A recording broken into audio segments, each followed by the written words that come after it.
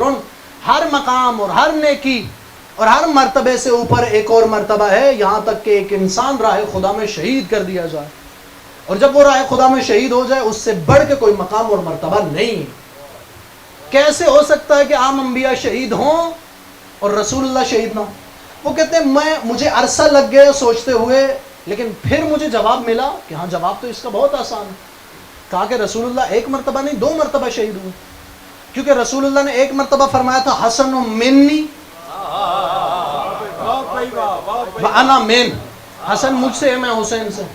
دوسری مرتبہ فرمایا تھا حسین منی وَأَنَا مِن حسین۔ لہٰذا وہ کہتے ہیں میرے نزدیک رسول اللہ 2 مرتبہ شہید ہوئے، ایک رسول کی شہادت خفی ہے واہ واہ واہ، اور دوسری رسول کی شہادت جلی ہے۔ ایک چھپی ہوئی شہادت ہے اور دوسری واضح اور آشکار شہادت ہے۔ رسول اللہ ایک مرتبہ مخفیانہ شہید ہوئے، کب؟ جب 50 ہجری میں امام مجتبیٰ کو زہر ملا، اور ایک مرتبہ واضح اور آشکار شہید ہوئے جب 61 ہجری میں سید الشہداء کو شہید کیا گیا۔ میں کہوں گا اے شاہ عبدالعزیز محدث دہلوی، آپ کی اس تحقیق کو سلام، آپ کی اس کتاب کو سلام، آپ کی اس کتاب کے عنوان اور ٹائٹل کو سلام، سر الشہادتین، آپ کے سوال کو سلام، آپ کے سوال کے جواب کو سلام، آپ نے جو تحقیق کی اس کو سلام، اس تحقیق کے نتیجے میں جس نتیجے پہ آپ پہنچے اس نتیجے کو سلام۔ واہ بھائی واہ، لیکن آپ جس نتیجے پہ پہنچے اس کا ایک طبیعی نتیجہ، اس کا ایک فطری نتیجہ، اس کا ایک نیچرل نتیجہ ایک اور ہے۔ 2 + 2 = 4 والی ایک اور بات ہے جو شاید آپ بھی سمجھ گئے تھے لیکن آپ نے لکھی نہیں، آپ نے جرأت نہیں فرمائی۔ دیکھیں آپ یہاں تک پہنچے کہ حسن کی شہادت بھی رسول اللہ کی شہادت ہے اور حسین کی شہادت بھی رسول اللہ کی شہادت ہے، لیکن کاش جرأت کرتے اور یہ بھی لکھ دیتے کہ اگر حسن و حسین کی شہادت رسول اللہ کی شہادت ہے تو پھر حسن کا قاتل بھی رسول اللہ کا قاتل ہے اور حسین کا قاتل بھی رسول اللہ کا قاتل ہے۔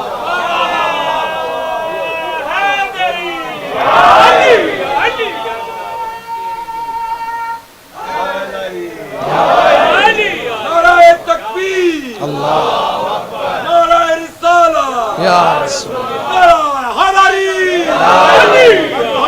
محمد صلی اللہ،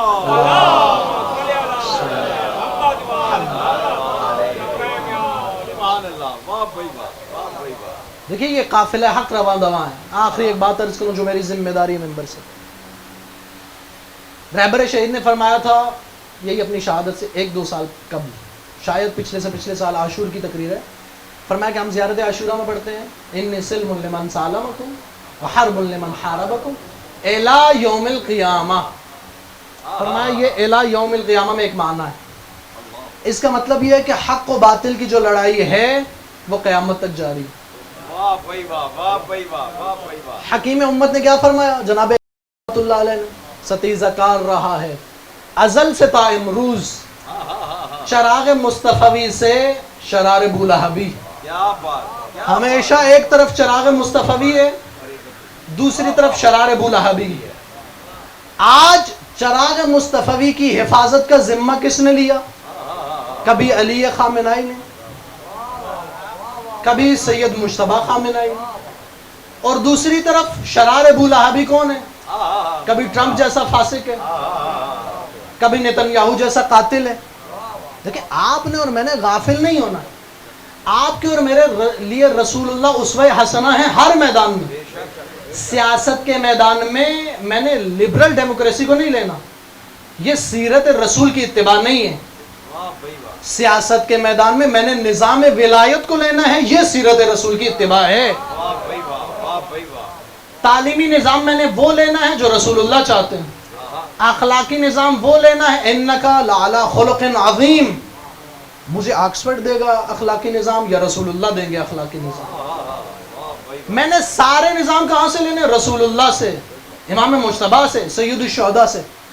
آج مسلمان اگر اس بات کو سمجھ جاتے تو اپنے خطوں میں امریکی اڈے نہ بناتے۔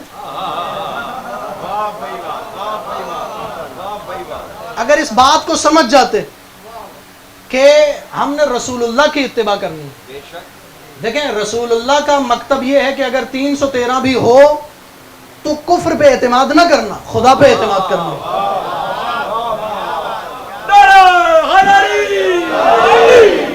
خدا پہ اعتماد کیا تو فضائے بدر آج بھی پیدا ہو سکتی ہے، لیکن شرط یہ ہے کہ خدا پہ اعتماد کرو۔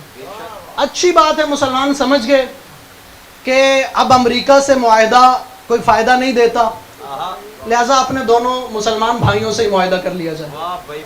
اچھی بات ہے، ہمیں امید یہ ہے کہ 3 اسلامی ممالک اگر اتحاد کرتے ہیں تو اس کا پہلا معنی تو یہ ہے کہ اس خطے کے ممالک یہ سمجھ چکے ہیں کہ امریکہ انہیں نہیں بچا سکتا۔ پہلا مطلب یہ اچھی بات ہے، بہت اچھی بات۔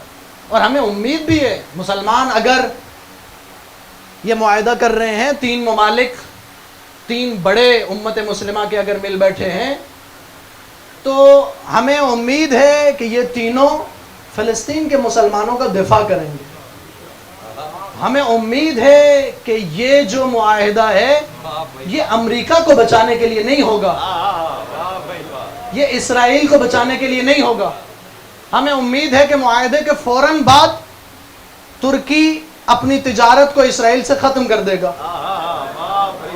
ہمیں امید ہے کہ اسرائیل کے سفارت خانے بند ہو جائیں گے۔ ہمیں امید ہے کہ وہ جو نیل اور فرات کی باتیں کرتا ہے اس اسرائیل کے خلاف سٹینڈ لیا جائے گا۔ خدا نہ کرے کہ سرزمین حجاز پہ کسی مسلمان کے خلاف کوئی اتحاد ہو۔ بہرحال یہ بھی ایک خوش فہمی ہے کہ اگر آپ نے مجاہدین اسلام کے خلاف ہی اتحاد کرنا ہے تو وہ جنہیں امریکہ اور اسرائیل گھٹنے ٹیکنے پہ مجبور نہ کر سکے۔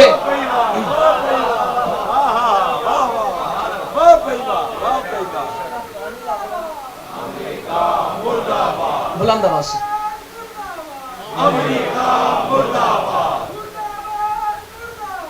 اسرائیل مرد آباد،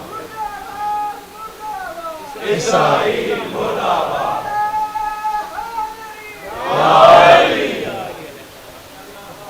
اسی نفاق کا وہ نتیجہ تھا کہ وہ جسے اپنا حبیب بنا کے بھیجا اسے زہر دے دیا۔ اسی نفاق کا نتیجہ ہے۔ کفر کا مقابلہ تو اسلام کر لیتے، اسی نفاق کا نتیجہ ہے۔ وہ جس کے لیے رسول اللہ اٹھتے تھے اس کے پہلو کو توڑ دیا گیا۔ وہ جن کا تعارف رسول اللہ عید کے دن اپنے شانوں پہ بٹھا کے کرتے تھے، ایک کے جنازے پہ تیر ہے، ایک کا لاشا ہے کہ تیروں کا ڈھیر ہے۔ آخری وقت ہے رسول اللہ کا، اور خدا کی طرف سے خدا کا فرشتہ 5 کفن لے کے آتا ہے، حنوط لے کے آتا ہے۔ رسول اللہ تقسیم فرماتے ہیں، ایک کفن اپنا، ایک کفن امیر المؤمنین کا، ایک جناب سیدہ کا، 2 کفن امام مجتبیٰ کے۔ وقت نہیں ہے، میں عرض کرتا، آخری وقت ہے۔ جناب سیدہ کی آغوش میں رسول اللہ کا سر ہے۔ ایک شخص ہے جو بار بار دروازے پہ دق الباب کرتا ہے، دستک دیتا ہے اور کہتا ہے کہ رسول اللہ موجود ہیں یا نہیں۔ جناب سیدہ فرماتی ہے کہ رسول اللہ مریض ہیں، وہ غشی کے عالم میں۔ تھوڑی دیر بعد پھر دق الباب کرتا ہے، پھر جناب سیدہ فرماتی ہے۔ جب تیسری مرتبہ دق الباب کرتا ہے جناب سیدہ کا گریہ بلند ہو۔ آپ ایک مرتبہ تصور کیجئے، وہ بی بی جو بار بار دستک کی وجہ سے گریہ فرما رہی تھی، اس بی بی کے ساتھ کیا کیا گیا؟ وہ جو اتنی لاڈلی تھی کہ بار بار دستک ہو رہی اور بی بی فرما رہی رسول اللہ نہیں مل سکتے۔ ایک مرتبہ بی بی کے آنسو رسول اللہ کے چہرہ اقدس پہ پڑے، آنکھیں کھلی۔ پوچھا، جب بی بی نے بتایا تو رسول اللہ نے فرمایا کہ اے فاطمہ زہرا، یہ تیرے دروازے کا احترام ہے، وگرنہ اس نے کسی نبی سے اجازت نہیں لی ہے، اس نے کسی ولی سے اجازت نہیں لی۔ یہ رسول اللہ کا آخری وقت ہے، اور وہ رسول اللہ کی مظلومیت ہے۔ آپ رسول اللہ کا جنازہ دیکھیں، کائنات کا حبیب جس کے ایسے جانثار تھے، آپ کیا سمجھتے ہیں کہ ایسا جنازہ ہوگا؟ نہیں، ایسا جنازہ ہے، اکیلی فاطمہ زہرا ہے، کوئی تعزیت و تسلیت پیش کرنے والا نہیں ہے، اکیلے علی مرتضیٰ، 7 سلمان ہیں، 7 ابو ذر ہیں، 6 یا 7 افراد ہیں، اور کوئی نہیں۔ لوگ سقیفہ بنی ساعدہ میں جمع ہیں۔ یہ رسول اللہ کا جنازہ ہے۔ جناب سیدہ کا جنازہ کیسا ہے؟ یا علی کفنی فی اللیل دفنی فی اللیل، علی مجھے رات میں کفن پہنانا، مجھے رات میں دفن کرنا، لا تخبر احدا، کسی کو خبر نہ کرنا۔ یہ امیر المؤمنین کا جنازہ ہے۔ اور پھر جناب حسن مجتبیٰ کی مظلومیت، 1 مرتبہ زہر ملا، 2 مرتبہ زہر ملا، 3 مرتبہ زہر ملا، نہیں، کسی نے لکھا 8 مرتبہ زہر ملا، کسی نے لکھا 10 مرتبہ زہر ملا۔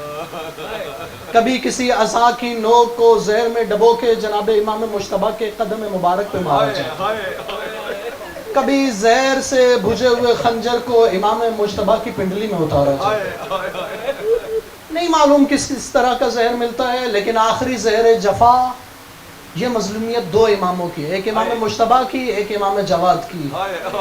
آخری زہر جفا امام مجتبیٰ کو گھر کے اندر سے ملتا ہے۔ اور جب زہر کے بعد، میں جلدی کر رہا ہوں اور آپ کی زحمت تمام، جب زہر کے بعد جگر کے ٹکڑے کٹ کے باہر آتے ہیں، سید الشہداء پہنچتے ہیں، جناب ابو الفضل العباس پہنچتے ہیں، بھائی پہنچتے ہیں، اور جب جگر کے ٹکڑے کٹ کے باہر آ رہے ہیں اور اسے تشت میں اور برتن میں لیا جا رہا ہے، اتنے میں کسی نے کہا مولا علی کی بیٹی زینب کبریٰ تشریف لائے۔ یہ جملہ سننا تھا، امام مجتبیٰ نے فرمایا اس برتن کو، اس ظرف کو کوئی چھپا دے۔ اب بہن آ رہی ہے نا، بہنوں کا دل بہت نرم ہوتا، یہ برتن، یہ ظرف کوئی چھپا دے، اگر میری بہن یہ دیکھے گی تو برداشت نہیں کر پائے گی۔ میں کہوں گا اے مولا جگر کے یہ چند ٹکڑے ہیں، اور آپ فرما رہے میری بہن یہ نہ دیکھ پائے گی۔ یہ وہی بہن ہے جو کبھی علی اکبر کا زخمی کلیجہ دیکھے گی، کبھی حسین کی زخمی پیشانی دیکھے گی، کبھی سید الشہداء کے سر کو نوک نیزہ کی بلندی پہ دیکھے۔ بہن تشریف لائی، ایک طرف بھائیوں کا رش ہے، ایک طرف جناب زینب کبریٰ ہے، جناب ام کلثوم ہے، بیٹے موجود ہیں، بنی ہاشم کے جوان موجود ہیں، کوئی سہارا دیتا ہے، کوئی تکیہ لگاتا ہے، کوئی پانی پیش کرتا ہے، کوئی دوا لاتا ہے۔ ایک مرتبہ جب پانی پیش کیا گیا، امام مجتبیٰ نے زار و قطار گریہ کرنا شروع کیا۔ جب بھائیوں نے گریہ کی وجہ پوچھی، ایک مرتبہ فرمایا لا یومک یومک یا ابا عبداللہ، اے حسین آج تو پانی اٹھا کے لایا، آج تیرے بھائی کا آخری وقت، زہر جفا ملی، جگر کے ٹکڑے کٹ کے باہر آ رہے، لیکن تو اٹھا کے پانی لایا، کوئی پانی پیش کر رہا ہے، کوئی سہارا دے رہا، لیکن اے میرے حسین تیری مظلومیت جیسی کسی کی مظلومیت نہیں۔ 3 دن کا بھوکا اور پیاسا حسین، نہ کوئی پانی پلانے والا، نہ کوئی کھانا دینے والا، نہ کوئی سہارا دینے والا، نہ کوئی دلاسا دینے والا۔ جس کے پاس تیر ہے وہ تیر سے مارے گا، جس کے پاس نیزہ ہے وہ نیزے سے مارے گا، جس کے پاس خنجر ہے وہ خنجر سے مارے گا۔ اجرکم علی اللہ، روح کا پس عنصری سے پرواز کر گئی۔ ایک مرتبہ جنازے کو اٹھایا گیا، رسول اللہ کے مزار کے پاس لایا گیا، ایک خاتون کچھ لوگوں کو ساتھ لے کے آئی۔ ابن عباس نے کہا تو کبھی اونٹ پہ بیٹھ کے آتی ہے، آج خچر میں بیٹھ کے آ گئی، تجھے ہم سے کیا بغض ہے؟ ایک مرتبہ نزاع بڑھا، ایک مرتبہ گفتگو بلند ہوئی، آوازیں بلند ہوئی حرم رسول میں، رسول کے شہر میں، وہ شہر جہاں رسول اللہ نے حسن کا کتنا تعارف کروایا۔ کبھی خود منبر میں بیٹھتے تھے تو حسن کو زانوں پہ بٹھاتے تھے، کبھی عید کے دن حسن کو شانوں پہ بٹھاتے تھے, کبھی سجدے میں ہوتے تھے حسن پشت پہ آتے تھے تو سجدے کو طولا نہیں کرتے تھے, کبھی کیسے تعارف کبھی کیسے تعارف. لیکن مسلمان بھول گئے. میں کہوں گا وہ تو کربلا تھا, وہاں تو تم نے کوفیوں کی بات کی, حسین ابن علی کی شہادت پہ. یہاں تو کوفی نہیں تھے, یہاں تو عراق نہیں تھا, یہاں تو مدینہ تھا. تیر کمانوں سے نکلے, فضا میں بلند ہوئے. ایک مرتبہ امام مجتبیٰ کے بدن اطہر میں پیوست ہوئے, خون جاری ہوا. بعض روایات نے کہا ایک مرتبہ واپس لایا جنازہ. بہن دیکھ رہی تھی, یہ کون سی بہن تھی؟ جس نے نانا سے آخری وقت میں سنا تھا حسین جیسی کسی کی مظلومیت نہیں ہے. جس نے ماں سے بھی سنا تھا سب مظلوم ہیں, حسین جیسا کوئی مظلوم نہیں. جس نے بابا علی سے بھی سنا تھا سب مظلوم ہیں لیکن حسین جیسا کوئی مظلوم نہیں. آج دیکھا, پہلے جگر کے ٹکڑے دیکھے تھے, اب جنازے میں تیر دیکھے, اب کفن میں خون دیکھا. ایک مرتبہ سوچتی تو ہوگی یہ جو غریب نہیں ہے, یہ جو سب سے بڑا مظلوم نہیں ہے, اس کے جنازے کی یہ حالت ہے. اللہ جانے جو غریب ہے, اللہ جانے جو مظلوم ہے. ہاں شام غریبوں, تب علی کی بیٹی کو یقین آیا ہوگا جب عمر صاحب نے کہا ہوگا کون ہے جو زہرا کے لال کا لاشا پامال کرے. پھر مکہ ہوگا, ظالموں نے پہلے حسین کو منہ کے بل لٹایا اور پوچھ سے گوڑوں کو دوڑا دیا, پھر پوچھ کے بل لٹایا, سینے سے گوڑوں کو دوڑا. بہن کہتی رہی ظالموں, اس کا ایک بال ٹوٹتا تھا.